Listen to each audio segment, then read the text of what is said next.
ನಮಸ್ತೆ ಸ್ಪರ್ಧಾ ಮಿತ್ರರೇ, welcome back to my channel ಸ್ಪರ್ಧಾ ಕಣಜ KSP KPSC ಯೂಟ್ಯೂಬ್ ಚಾನಲ್ಗೆ ತಮಗೆ ಸ್ವಾಗತ.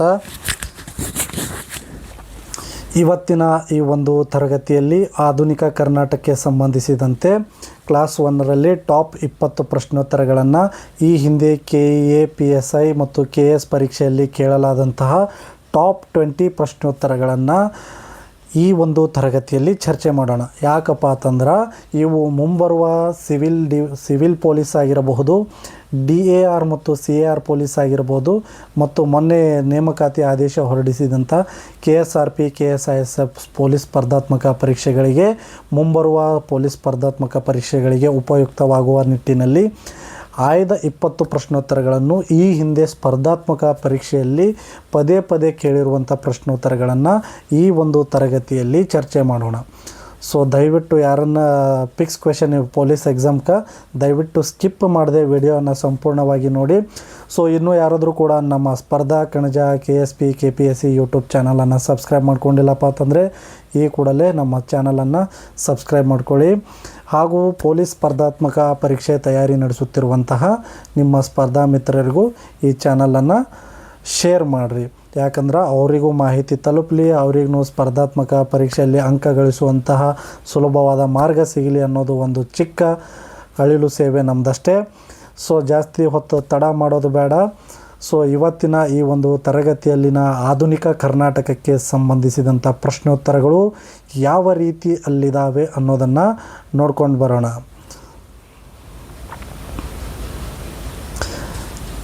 ಸೊ ಫಜಲ್ ಅಲಿ ಆಯೋಗವನ್ನು ಕೇಂದ್ರ ಸರ್ಕಾರ ಯಾವಾಗ ನೇಮಿಸಿತು ಅಂತ ಕೇಳಿದ್ದಾರೆ. ಮೊದಲನೇ ಪ್ರಶ್ನೆ ಹೇಗಿದೆ, ಫಜಲ್ ಅಲಿ ಆಯೋಗವನ್ನು ಕೇಂದ್ರ ಸರ್ಕಾರ ಯಾವಾಗ ನೇಮಿಸಿತು ಅಂತ ಕೇಳಿದ್ದಾರೆ. A 1951, B 1953, C 1956, D 1960. ಈ ಪ್ರಶ್ನೆ PSI ಪರೀಕ್ಷೆ 2022ರಲ್ಲಿ ಕೇಳಲಾದಂಥ ಪ್ರಶ್ನೆ. ಈ ಒಂದೇ ಪ್ರಶ್ನೆ ಪತ್ರಿಕೆಯಲ್ಲೆಲ್ಲ ಈ ಹಿಂದೆ ಸುಮಾರು ಪ್ರಶ್ನೆ ಪತ್ರಿಕೆಗಳಲ್ಲಿ ಈ ಕ್ವೆಶನ್ ರೈಸ್ ಆಗಿರ್ತದೆ, ಗಮನ ಇರಲಿ. ಫಜಲ್ ಅಲಿ ಆಯೋಗ 1953ರಲ್ಲಿ ರಚನೆ ಆಗುತ್ತಾ. 1953ರಲ್ಲಿ ಫಜಲ್ ಅಲಿ, HN ಕುಂಜ್ರು ಅಥವಾ ಹೃದಯನಾಥ್ ಕುಂಜ್ರು ಮತ್ತು KM ಪಣಿಕ್ಕರ್ ಅವರನ್ನೊಳಗೊಂಡ ರಾಜ್ಯ ಪುನರ್ ವಿಂಗಡನಾ ಆಯೋಗ ರಚನೆ ಆಯಿತು. ಇದರ ವರದಿಯ ಆಧಾರದ ಮೇಲೆ 1956 ನವೆಂಬರ್ 1ರಂದು ಏನಾಗುತ್ತಪ್ಪ ಅಂತಂದ್ರೆ ವಿಶಾಲ ಮೈಸೂರು ರಾಜ್ಯ ಉದಯವಾಯಿತು. ನೆನಪಿಡಿ, 1953 ಯಾವುದಂತಂದ್ರೆ ಫಜಲ್ ಅಲಿ ಆಯೋಗದ ಮೇಲೆ 1956ರಲ್ಲಿ ವಿಶಾಲ ಮೈಸೂರು ರಾಜ್ಯ ರಚನೆ ಆಯಿತು ಅಥವಾ ಉದಯವಾಯಿತು.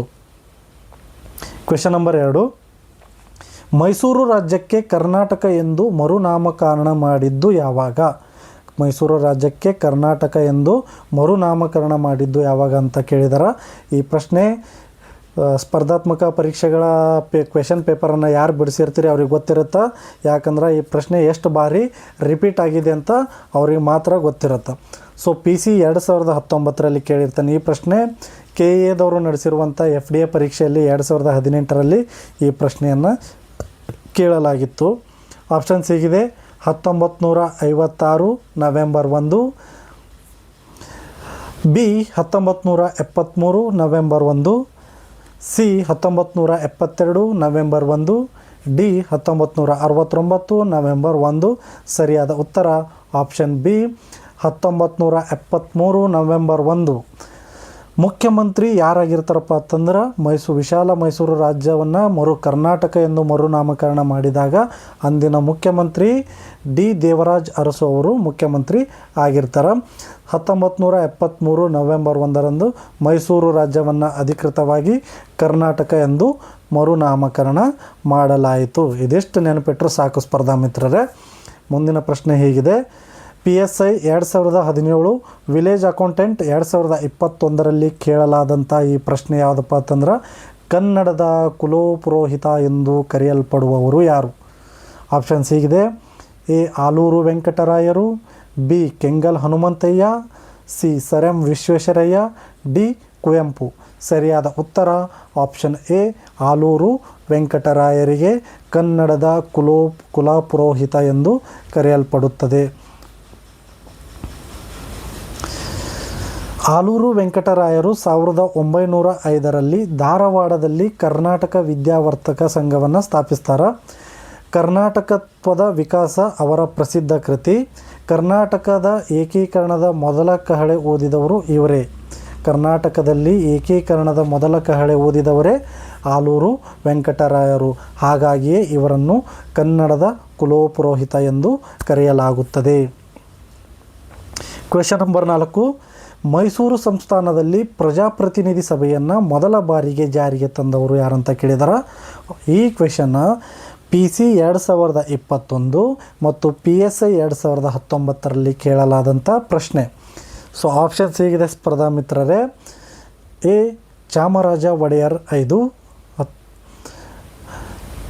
B Nalvadi Krishnaraja Wodeyar, C Mummadi Krishnaraja Wodeyar, D Jayachamaraja Wadiyar.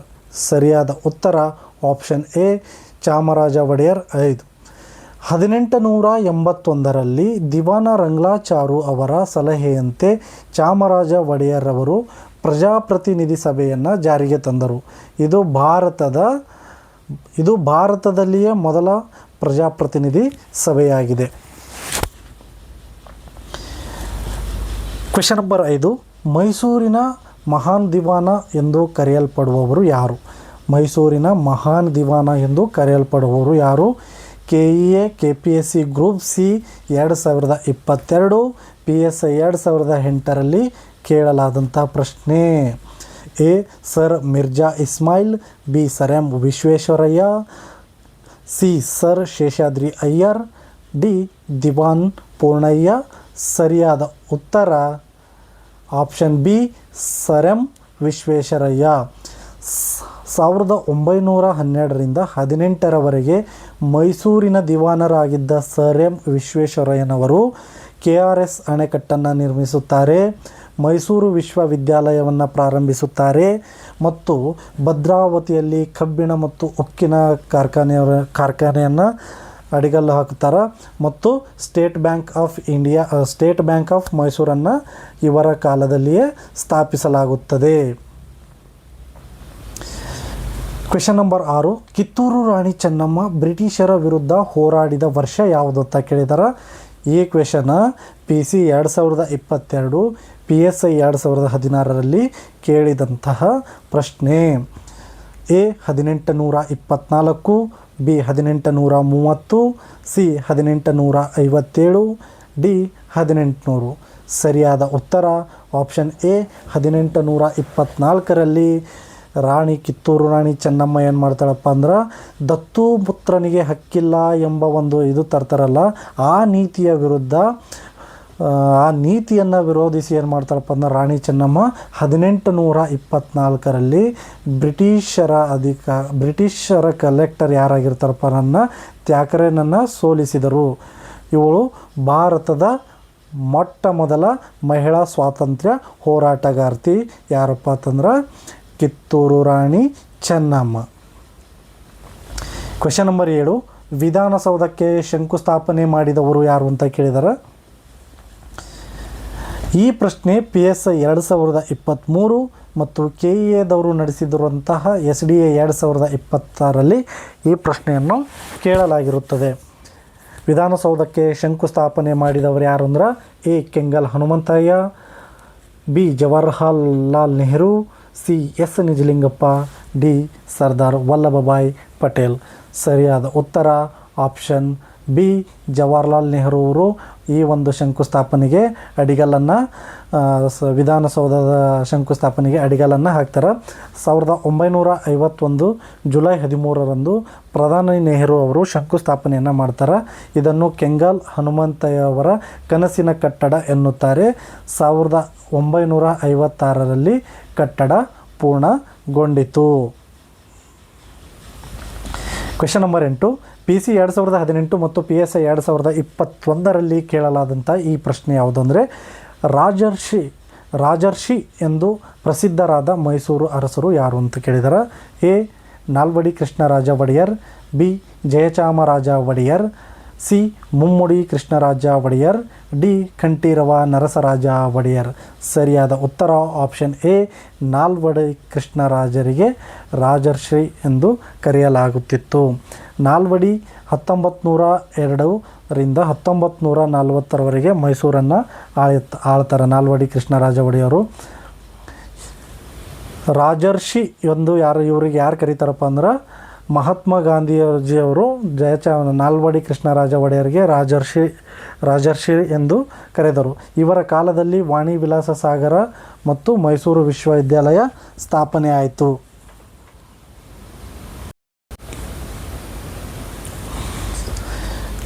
Question number 9.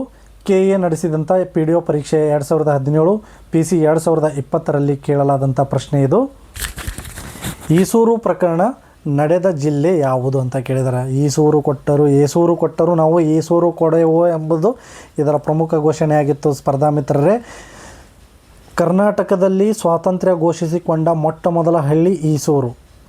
ಅದು ಯಾವ ಜಿಲ್ಲೆಯಲ್ಲಿದೆ ಅಂತ ಕೇಳಿದ್ದಾರೆ. A Dharwad, B Shivamogga, C Belagavi, D Haveri. ಸರಿಯಾದ ಉತ್ತರ ಆಪ್ಷನ್ ಬಿ, ಶಿವಮೊಗ್ಗ ಜಿಲ್ಲೆಯಲ್ಲಿ ಈಸೂರು ಇದೆ.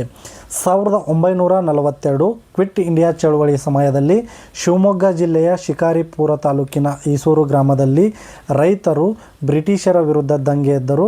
ಇವರು ತಮ್ಮದೇ ಸ್ವತಂತ್ರ ಸರ್ಕಾರ ಘೋಷಿಸಿಕೊಂಡರು. ಹಾಗಾಗಿಯೇ ಭಾರತದಲ್ಲಿಯೇ ಮೊಟ್ಟ ಮೊದಲು ಸ್ವಾತಂತ್ರ್ಯ ಘೋಷಿಸಿಕೊಂಡ ಹಳ್ಳಿ ಯಾವುದಪ್ಪ ಅಂದ್ರೆ ಶಿವಮೊಗ್ಗ ಜಿಲ್ಲೆಯ ಈಸೂರು. ಇದರ ಪ್ರಮುಖ ಘೋಷಣೆ ಏನಾಗಿತ್ತಪ್ಪ ಅಂದ್ರೆ ಏಸೂರು ಕೊಟ್ಟರು ನಾವು ಈಸೂರನ್ನು ಕೊಡಲಾರೆವು ಎಂಬುದು ಇದರ ಪ್ರಮುಖ ಘೋಷಣೆಯಾಗಿತ್ತು. ಮುಂದಿನ ಪ್ರಶ್ನೆ ಹೇಗಿದೆ ಸ್ಪರ್ಧಾ ಮಿತ್ರರೇ, PSI 2019 PC 2023ರಲ್ಲಿ ಕೇಳಲಾದಂಥ ಈ ಪ್ರಶ್ನೆ. ಕರ್ನಾಟಕದಲ್ಲಿ ಏಕೀಕರಣಕ್ಕಾಗಿ ಕರ್ನಾಟಕ ಏಕೀಕರಣ ಮಹಾಸಮಿತಿಯ ಅಧ್ಯಕ್ಷರಾಗಿದ್ದವರು ಯಾರು ಅಂತ ಕೇಳಿದಾರೆ. Option A S Nijalingappa, B KR Karanth, C Huilgol Narayana Rao, D RR Diwakar.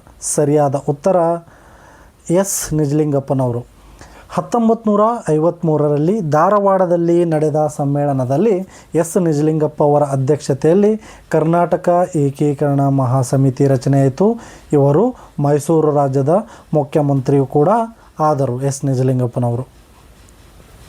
Question number 11. PSI 2022 PC 2021ರಲ್ಲಿ ಕೇಳಲಾದಂತಹ ಈ ಪ್ರಶ್ನೆ. ಹಲಗಲಿ ಬೇಡರ ದಂಗೆ ನಡೆದ ವರ್ಷ ಯಾವುದು? ಹಲಗಲಿ ಬೇಡರ ದಂಗೆ ನಡೆದ ವರ್ಷ ಯಾವುದು? A 1857, B 1859, C 1849, D 1862. ಸರಿಯಾದ ಉತ್ತರ ಆಪ್ಷನ್ ಎ 1857ರಲ್ಲಿ ಬ್ರಿಟಿಷರು ಜಾರಿಗೆ ತಂದ ಶಸ್ತ್ರಾಸ್ತ್ರ ಕಾಯ್ದೆಯನ್ನು ವಿರೋಧಿಸಿ ಬಾಗಲಕೋಟೆ ಜಿಲ್ಲೆಯ ಹಲಗಲಿಯ ಬೇಡರು 1857ರಲ್ಲಿ ದಂಗೆ ಎದ್ದರು. ಇದು ಬಾಬಾ ಸಾಹೇಬನ ನೇತೃತ್ವದಲ್ಲಿ ನಡೆದಂತಹ ದಂಗೆ. ಯಾರ ನೇತೃತ್ವ ವಹಿಸಿದ್ರಪ್ಪ ಅಂತಂದ್ರೆ ಹಲಗಲಿಯ ಬೇಡರ ದಂಗೆಯ ನೇತೃತ್ವ Baba Saheb. Question number 12. KA FDA KAದವರು ನಡೆಸಿದಂಥ FDA ಪರೀಕ್ಷೆ 2017 PSI 2020ರಲ್ಲಿ ಕೇಳಲಾದಂಥ ಈ ಪ್ರಶ್ನೆ. ಸುರಪುರದ ವೆಂಕಟಪ್ಪ ನಾಯಕರು ಬ್ರಿಟಿಷರ ವಿರುದ್ಧದ ದಂಗೆ ಎದ್ದಿದ್ದು ಯಾವಾಗ ಅಥವಾ ಯಾವ ವರ್ಷ? ಸುರಪುರದ ವೆಂಕಟಪ್ಪ ನಾಯಕ ಬ್ರಿಟಿಷರ ವಿರುದ್ಧ ದಂಗೆ ಎದ್ದ ವರ್ಷ ಯಾವುದು? ಸುಲಭವಾಗಿ ಎ 1857, ಬಿ 1858, ಸಿ 1876, ಸಿ 1842. ಸರಿಯಾದ ಉತ್ತರ ಆಪ್ಷನ್ ಬಿ 1858. ಸುರಪುರ ಈಗಿನ ಯಾದಗಿರಿ ಜಿಲ್ಲೆಯಲ್ಲಿದೆ. ರಾಜ ವೆಂಕಟಪ್ಪ ನಾಯಕ 1858ರಲ್ಲಿ ಬ್ರಿಟಿಷರ ವಿರುದ್ಧ ದಂಗೆ ಎದ್ದರು.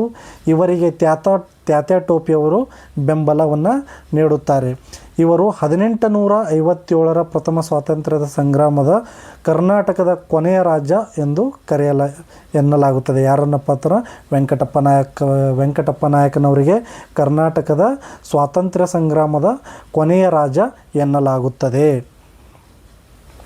Question number 13. PC 2023 KA ಮತ್ತು SDA 2019ರಲ್ಲಿ ಕೇಳಲಾದಂಥ ಈ ಪ್ರಶ್ನೆ. ಮೈಸೂರು ರಾಜ್ಯದ ಮೊದಲ ದಿವಾನ ಯಾರು? ಮೈಸೂರು ರಾಜ್ಯದ ಮೊದಲ ದಿವಾನ ಯಾರು ಅಂತ ಕೇಳಿದರೆ A Purnaiah, B sir M Visvesvaraya, C ರಂಗಲಾಚಾರು, ರಂಗಾಚಾರ್ಲು ಡಿ ಮಿರ್ಜಾ ಇಸ್ಮಾಯಿಲ್. ಸರಿಯಾದ ಉತ್ತರ ಎ ದಿವಾನ್ ಪೂರ್ಣಯ್ಯ ಕರ್ನಾಟಕದ ಮೈಸೂರಿನ ಮೊಟ್ಟ ಮೊದಲ ದಿವಾನರಾಗಿರ್ತಾರೆ. 1799ರಲ್ಲಿ 4ನೇ ಮೈಸೂರು ಯುದ್ಧದ ನಂತರ ಬ್ರಿಟಿಷರು ಮೈಸೂರು ಸಂಸ್ಥಾನವನ್ನು ಮರುಸ್ಥಾಪಿಸಿದಾಗ ಪೂರ್ಣಯ್ಯ ಅವರನ್ನು ಮೊದಲ ದಿವಾನರಾಗಿ ನೇಮಿಸುತ್ತಾರೆ. ಇವರು 1799ರಿಂದ 1811ರವರೆಗೆ ದಿವಾನರಾಗಿದ್ದರು. ಮೈಸೂರಿನ ಮೊಟ್ಟ ಮೊದಲ ದಿವಾನರು ದಿವಾನ ಪೂರ್ಣಯ್ಯ 1799ರಿಂದ 1811ರವರೆಗೆ ಆಳ್ವಿಕೆಯನ್ನು ಮಾಡ್ತಾರೆ ದಿವಾನರಾಗಿ. ಕ್ವೆಶನ್ ನಂಬರ್ 14 ಸ್ಪರ್ಧಾ ಮಿತ್ರರೇ, PSI 2018 ಮತ್ತು ವಿಲೇಜ್ ಅಕೌಂಟೆಂಟ್ 2020ರಲ್ಲಿ ಕೇಳಲಾದ ಬಹುಮುಖ್ಯವಾದ ಪ್ರಶ್ನೆ. ಕರ್ನಾಟಕದ ಮೊದಲ ಉಪಮುಖ್ಯಮಂತ್ರಿ ಯಾರು ಅಂತ ಕೇಳಿದಾರೆ. A SM Krishna, B MP Prakash, C JH Patel, D Siddaramaiah. ಸರಿಯಾದ ಉತ್ತರ ಆಪ್ಷನ್ ಸಿ JH ಪಟೇಲ್ ಅವರು ಕರ್ನಾಟಕದ ಮೊದಲ ಉಪಮುಖ್ಯಮಂತ್ರಿ ಆಗಿರ್ತಾರೆ. 1996ರಲ್ಲಿ JH ಪಟೇಲ್ರವರು ದೇವೇಗೌಡರ ಸಂಪುಟದಲ್ಲಿ ಕರ್ನಾಟಕದ ಮೊದಲ ಉಪಮುಖ್ಯಮಂತ್ರಿ ಆಗಿರ್ತಾರೆ. ಇವರು ಮುಂದೆ ಸ್ವತಃ ಮುಖ್ಯಮಂತ್ರಿ ಕೂಡ ಆಗುತ್ತಾರೆ. ಕ್ವೆಶನ್ ನಂಬರ್ 15 KAದವರು ನಡೆಸಿರುವಂಥ PDOಲ್ಲಿ 2016 ಮತ್ತು PC 2019ರಲ್ಲಿ ಕೇಳಲಾದಂಥ ಪ್ರಶ್ನೆ. ನರಗುಂದದ ಬಂಡಾಯದ ನಾಯಕ ಯಾರು ಅಂತ ಕೇಳಿದಾರೆ. B Sangolli Rayanna, B Baba Saheb, C Kengal Hanumanthaiah, ನರಗುಂದದ Baba Saheb. ಸರಿಯಾದ ಉತ್ತರ ಆಪ್ಷನ್ ಬಿ ನರಗುಂದದ ಬಾಬಾ ಸಾಹೇಬ್. ಗದಗ ಜಿಲ್ಲೆಯ ನರಗುಂದದ ಸಂಸ್ಥಾನಿಕ ಬಾಬಾ ಸಾಹೇಬ್ 1858ರಲ್ಲಿ ಬ್ರಿಟಿಷರ ದತ್ತು ನೀತಿಯಡಿ ನರಗುಂದವನ್ನು ವಶಪಡಿಸಿಕೊಳ್ಳಲು ವಿರೋಧಿಸಿ ಇವನು ನರಗುಂದದ ಬಂಡಾಯದಲ್ಲಿ ಬಂಡಾಯವಿದ್ದ ನಾಯಕನಾಗಿರ್ತಾರೆ. ಸೊ ಕ್ವೆಶನ್ ನಂಬರ್ 16 PSI 2019 KAದವರು ನಡೆಸಿರುವಂಥ ಗ್ರೂಪ್ C 2023ರಲ್ಲಿ ಕೇಳಲಾದಂಥ ಬಹುಮುಖ್ಯವಾದ ಪ್ರಶ್ನೆ. ಮೈಸೂರು ವಿಶ್ವವಿದ್ಯಾಲಯ ಸ್ಥಾಪನೆಯಾದ ವರ್ಷ ಯಾವುದು ಅಂತ ಕೇಳಿದಾರೆ. ಆಪ್ಷನ್ ಸಿಗಿದೆ ಸ್ಪರ್ಧಾ ಮಿತ್ರರೇ. 1916, 1921, 1906, 1918. ಸರಿಯಾದ ಉತ್ತರ ಆಪ್ಷನ್ ಎ 1916 ಮೈಸೂರು ವಿಶ್ವವಿದ್ಯಾಲಯ ಸ್ಥಾಪನೆಯಾದ ವರ್ಷ